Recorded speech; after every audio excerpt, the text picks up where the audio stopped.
Happy Fun Friday, best first graders. I hope you had a really good week, and I have something I'm so excited to share with you. I'm not ready to tell you yet, but stay tuned. I am so jazzed about it. I first want to show you some amazing things that our classmates sent me over the night, basically.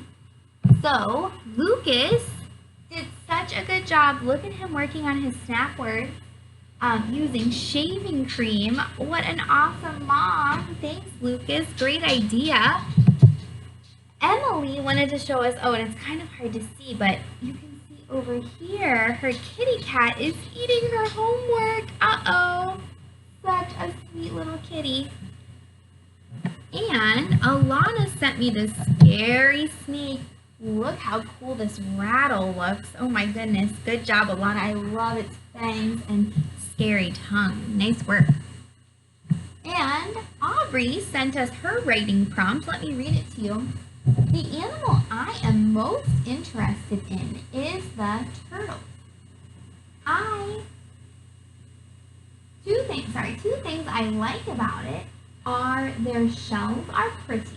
They also look like they are smiling. That made me so happy. And look at that beautiful turtle that she made. Great job, Aubrey. I hope you made 40 gallons of slime last night, too.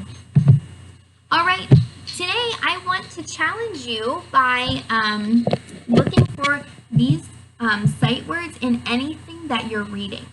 So while you're reading for 20 minutes today, I want you to try to find each of these sight words. All right. For today, we are going to pause from our readers, and I'm going to read you a chapter book called Flat Stanley. I'm going to read you one chapter today and then one chapter on Monday, and then I'm going to tell you about my exciting news I can't wait to share with you. So, we are using that awesome website that I told you about to read Flat Stanley. Here it is. It's a chapter book. It is written by Jeff Brown, pictures by Scott Nash. Flat Stanley. All right.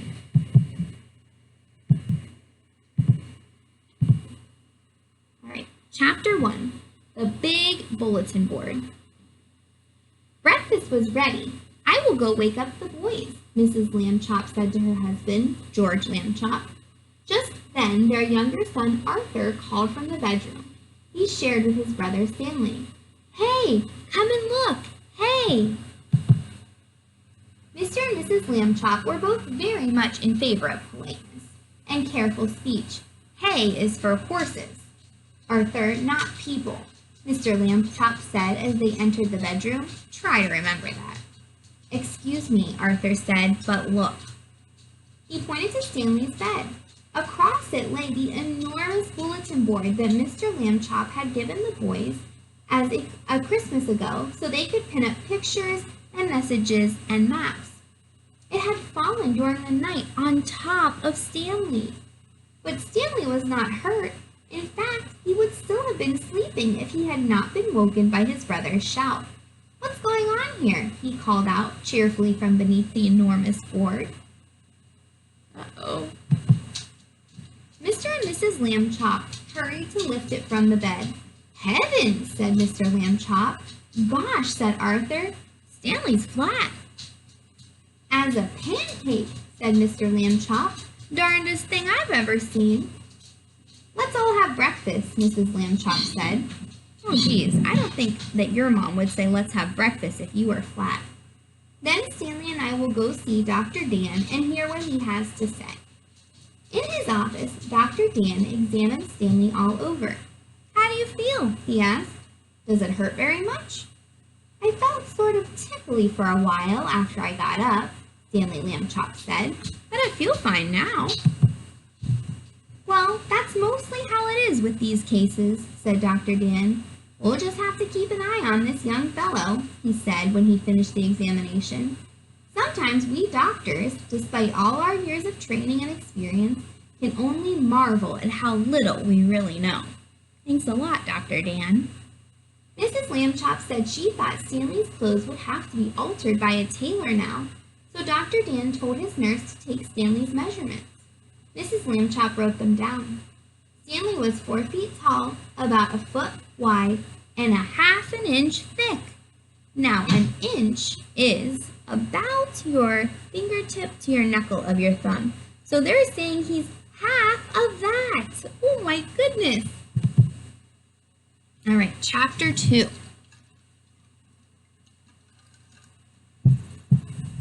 When Stanley got used to being flat, he enjoyed it. He could go in and out of rooms even when the door was closed, just by lying down and sliding through the crack at the bottom. Mr. and Mrs. Lambchop said it was silly, but they were quite proud of him. Arthur got jealous and tried to slide under a door, but he just banged his head. Being flat could also be helpful, Stanley found. He was taking a walk with Mrs. Lambchop one afternoon when her favorite ring fell from her finger. The ring rolled across the sidewalk and down between the bars of a grating that covered a deep, dark shaft. Mrs. Lambchop began to cry. "I have an idea," Stanley said. He took the laces out of his shoes and an extra pair out of his pocket and tied them all together to make one long lace. Then he tied one end of that to the back of his belt and gave the other end to his mother. Oh, look what he's doing. Can you see it? "Lower me," he said, "and I will look for the ring." "Thank you, Stanley," Mrs. Lambchop said. She lowered him between the bars and moved him carefully up and down from side to side so that he could search the whole floor of the shaft. 2 policemen came by and stared at Mrs. Lambchop as she stood there holding the long lace and ran down through the grating. She pretended not to notice. "What's the matter, lady?" the first policeman said. "Is your yo-yo stuck?" "I'm not playing with a yo-yo," Mrs. Lambchop said sharply. "My son is at the other end of this lace, if you must know." "Get the net, Harry," said the second policeman. "We've caught a cuckoo." Just then, down in the shaft, Stanley cried out, "Hooray!" Mrs. Lambchop pulled him up and saw that he had the ring. "Good for you, Stanley," she said. Then she turned angrily at the policeman. "A cuckoo indeed," she said. "Shame." The policeman apologized. "We didn't get it, lady," they said. "We have been hasty. We see that now." "Well, people should think twice before making rude remarks," Mrs. Lambchop said, "and then not make them at all." The policeman realized that was a good rule, and they would try to remember it. One day, Stanley got a letter from his friend Thomas Anthony Jeffrey, whose family had moved recently to California. A school vacation was about to begin, and Stanley was invited to spend it with the Jeffreys. "Oh, please," Stanley said. "I would love to go." Mr. Lambchop sighed. "A round-trip train or airplane ticket to California is very expensive," he said. "I will have to think of some cheaper way." When Mr. Lambchop came home from the office that evening, he brought with him an enormous brown envelope. "Now then, Stanley," he said, "try this for size." The envelope fit Stanley very well. There was even room left over. Mrs. Lambchop discovered for an egg salad sandwich, made with thin bread, and a toothbrush case filled with milk. They had put a great many stamps on the envelope to pay for both airmail and insurance, but it was still much less expensive than a train or airplane ticket to California. The next day, Mr. and Mrs. Lambchop slid Stanley into his envelope, along with his egg salad sandwich and the toothbrush case full of milk, and mailed him from the box on the corner. The envelope had to be folded to fit through the slot, but Stanley was a limber boy, and inside the box, he straightened right up again. Mrs. Lambchop was nervous because Stanley had never been away from home alone before. She rapped on the box. "Can you hear me, dear?" she said. "Are you all right?" Stanley's voice came quite clear. "I'm fine. Can I eat my sandwich now?" "Wait an hour and try not to get it overheated, dear," Mrs. Lambchop said. Then she and Mr. Lambchop cried out, "Goodbye, goodbye," and went home. Stanley had a fine time in California. When the visit was over, the Jeffreys returned him in a beautiful white envelope they had made themselves. It had red and blue markings to show that it was airmail, and Thomas Jeffrey had lettered it valuable and fragile, and this end up on both sides. Back home, Stanley told his family that he had been handled so carefully he never felt a single bump. Mr. Lambchop said it proved that jet planes were wonderful, and so was the Postal Service, and that this was a great age in which to live. Stanley thought so too. Such casual parents. All right, so now to the exciting thing. I have been working all day to put some envelopes together to send to you guys, and I am going to send you a flat Miss Monteroli. Oh my gosh, isn't that what? We look just like each other right now. So you are going to get some mail. This one's for Lucas. Mr. Lucas Panarese right there with my address in the corner and these sweet dinosaur 3D stamps. And inside you are going to find a note telling you what to do. And let me read it to you now. Hi, my friends. How are you? I've been good, but I've missed you too. Let's have some fun. While miles apart, show me around. Now let's start. Let's play baseball or paint or read or eat cake. And pizza, you take the lead. Send it to me on Dojo or by email. Whatever we do together, we cannot fail. I can't wait to hear from you. I miss you an awful lot. Miss Monteroli loves you so much. For my heart, you will always have a special spot. And then I wrote you a special note on the back. So you're going to get this note and a mini Miss Monteroli. And I want you to take me around your house and do any activities that you're doing with me. Have your mom, dad, grandma, grandpa, cousin, aunt, uncle, whoever is at your house, take a picture and send it to me, and then I'll share it during our lessons for everyone to see. So I'm very carefully putting myself in an envelope, just like Flat Stanley. I'm going to put these in the mailbox tomorrow, and hopefully you'll get them mostly by Monday, and then we can start our little adventure. Isn't this exciting? On Monday, we'll finish the Flat Stanley story. I really like it. I love how casual Stanley's parents are, too. They must be pretty calm. All right, I dropped myself. Ooh, don't want that to happen. All right, let's finish our lesson here. There I am. This is me in color, but we didn't have any colored ink, so you had to settle for black and white, Miss Monteroli. All right, let's practice our word problems featuring some of our classmates. All right, track along with me. Lucas has 14 dinosaurs. His mom gave him 12 more for his birthday. How many dinosaurs does Lucas have combined? Oop, here's another part, whole question. That means I'm going to add. So let's get out our trusty notebooks. Where are my beautiful markers? Oop, smelly marker. All right. So we start with 14, 1 and a 4. 1 is in the tens place. 4 is in the ones place. I'm going to draw my dividing line here. Then his mom gives him 12 more. 1 is in the tens place. 2 is in the ones place. And I'm adding. Make your paper look like mine. All right, let's start in the ones place. Good job. Put 4 in your brain and take 2 hops. Ready? 4, 5, 6. 6 is in my ones place. And now let's go to my tens place. 1 plus 1 equals 1 plus 1 equals 2. Great job. 2 is in my tens place. So Lucas has 26 dinosaurs. We know whenever we're answering a word problem, we answer it with words.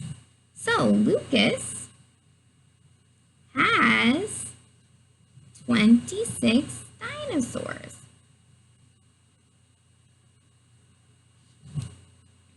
Lucas has 26 dinosaurs. All right, let's see what else is going on with our classmates. a puzzle together that had 23 pieces.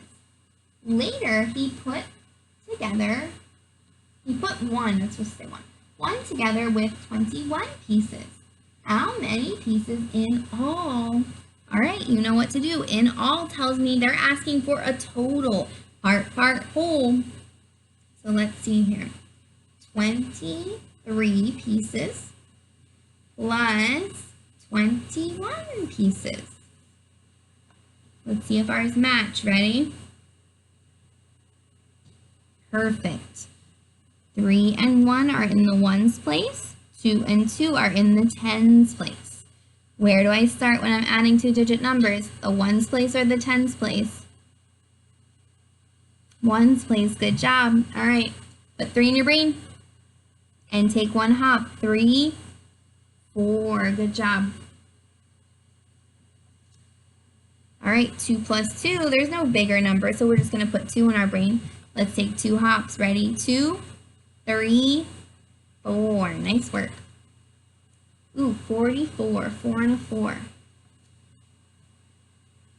All right, so let's write our answer sentence. Slate has 44 pieces.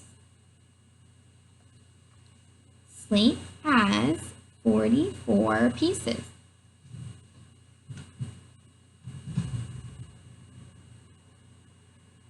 All right. Next, Ava jumped on her trampoline 51 times on Monday. On Tuesday, she jumped only 4 times. Oh, her legs must have been tired. How many times did she jump all together? We have to fix that. I spelled all together wrong. I don't like that. Sorry about that. All right, so Miss Ava jumped 51 times. 5 and a 1. Ooh, this is such a tricky one because then she only jumps 4 times. Where do I put the 4? Is it in the ones place or the tens place? The ones place. Nice. I can hear you shouting out to me. And if I want, I can put a 0 as a placeholder. It doesn't change the value. It doesn't change how many times she jumped. It's just a reminder that I'm adding nothing to the 5. All right, let's start in the ones place. Where do I start? The ones place. Good job. All right, put 4 in your brain and take 1 hop. 4 plus 1 is 5. Ooh, look at me. 5 plus 0 equals 5. 2 answers with the same digits. Cool. So Ava jumped 55 times. 5 and a 5. All right, Ava jumped 55 times. Ava jumped 55 times. All right, last one on the back. Well, I have to turn my pages up too if you need to. Last one is about my friend Tyler.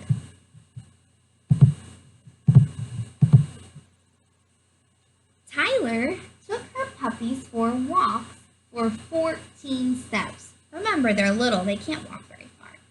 Later, they walked for 31 steps. Oh my gosh, over double what they did the first time. How many steps did they take total? Part, whole. So Miss Tyler takes her puppies for 14 steps, 1 and a 4, and then 31 steps, 3 and a 1. And then let's draw that line to keep them separate. Let's start in our ones place. 4 plus 1 equals, say that loud, 5. Beautiful. And 1 plus 3 equals 4. Very nice work. So she walked them for 45 steps, 4 and a 5. Let's write an answer sentence here. Tyler walked 45 steps. You could also add Tyler and her puppies walked 45 steps. Oh my goodness. You are really becoming math experts. We're going to learn something new in math next week. So I am going to put these in the mailbox tonight, tomorrow. And so the mail person will pick them up and bring them to your house probably Monday or Tuesday, since we pretty much live close to each other. And then I can't wait to see all the adventures that you take with Flat Miss Monteroli. And have a good weekend.